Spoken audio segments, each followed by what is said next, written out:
بھر دو میری جھولی خالی، بھر دو میری جھولی خالی، غوث اعظم جیلانی۔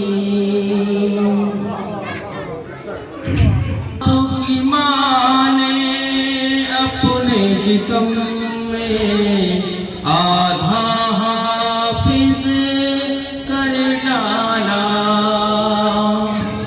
سبحان اللہ بے شک۔ آپ کی ماں نے اپنے شکم میں آدھا حافظ کر ڈالا، آپ کی ماں نے اپنے شکم میں آدھا حافظ کر ڈالا، آپ کی ماں تھی اللہ والی، آپ کی ماں تھی اللہ والی، غوث اعظم جیلانی۔ غوث اعظم کی ماں جب کوئی کام کرتی تھی تو باوضو کیا کرتی تھی، اور ہر کام میں، ہر بہتر کام میں بسم اللہ شریف پڑھتی تھی، اور اپنے بیٹے عبدالقادر کو جب دودھ پلاتی تھی تو بنا وضو کے نہیں بلکہ وضو کرنے کے بعد بسم اللہ شریف پڑھ کے دودھ پلایا کرتے تھے۔ لیکن ہم دعویٰ تو کرتے ہیں کہ ہم غلام غوث اعظم ہیں، ہم دعویٰ تو کرتے ہیں، عورتیں دعویٰ کرتی ہیں ہم خاتون جنت کی غلام ہیں، لیکن بالکل جھوٹ ہے، دعویٰ بے اصل ہے۔ آج کے اس دور میں جو عورتیں بچوں کی پرورش کر رہی ہیں وہ دنیاوی طور سے فلمی ڈراموں کا سہارا لے کے ان بچوں کی پرورش کر رہی ہیں۔ اگر کوئی بچہ روتا ہے تو موبائل کے اندر گانا لگا کر اس کی کان پر رکھ دیتے ہیں کہ تاکہ بچہ چپ جائے۔ ذرا غور و فکر کرو، ایسی چیزیں بچوں کے دل پر بہت برا اثر ڈالتی ہیں، آگے چل کے یہ بچے تمہارے نافرمان بنے۔ تو حضور غوث اعظم رحمۃ اللہ علیہ کی والدہ محترمہ نے ایسے کر کے پرورش نہیں کی اپنے بیٹے عبدالقادر کی، بڑے احترام کے ساتھ اور بڑی پاکیزگی کے ساتھ آپ نے اپنے بیٹے عبدالقادر کو پالا۔ سبحان اللہ بے شک۔ تو شاعر کہتا ہے، قبر میں جس دم آپ کا عاشق خوف سے تھرا اٹھا تھا۔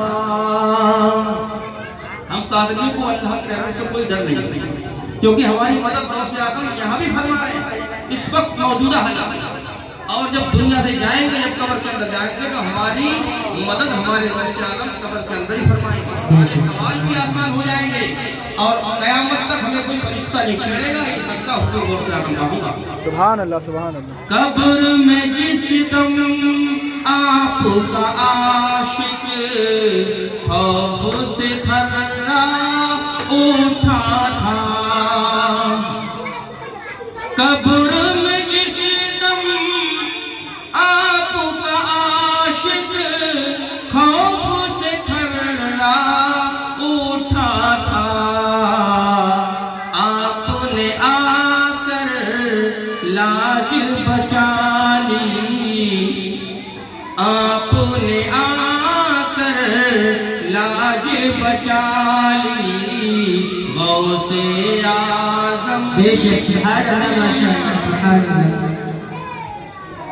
آپ نرالے شان نرالی، غوث اعظم جیلانی۔ حضور غوث اعظم رحمۃ اللہ علیہ کا بچپن ہے، بچپن کا زمانہ ہے حضور غوث اعظم کا، کہ جب آپ کی والدہ محترمہ کسی استاد کے پاس، کسی حافظ قاری کے پاس، کسی عالم دین کے پاس جب حضور غوث اعظم کو لے جاتی ہیں کہ میرا بیٹا اعلیٰ تعلیم حاصل کر کے اعلیٰ بن جائے، تو کسی استاد کو جب لے جاتی ہیں تو حضور غوث اعظم رحمۃ اللہ علیہ جب اپنے استاد کے سامنے دو دانوں شروع کر دیا الف میم، اس کے بعد ہوتے ہوتے یہاں تک کہ حضور غوث اعظم 18 پارے پڑھ کر خاموش ہو گئے۔ 18 پارے، ہر یہ ذکر ہوتا ہے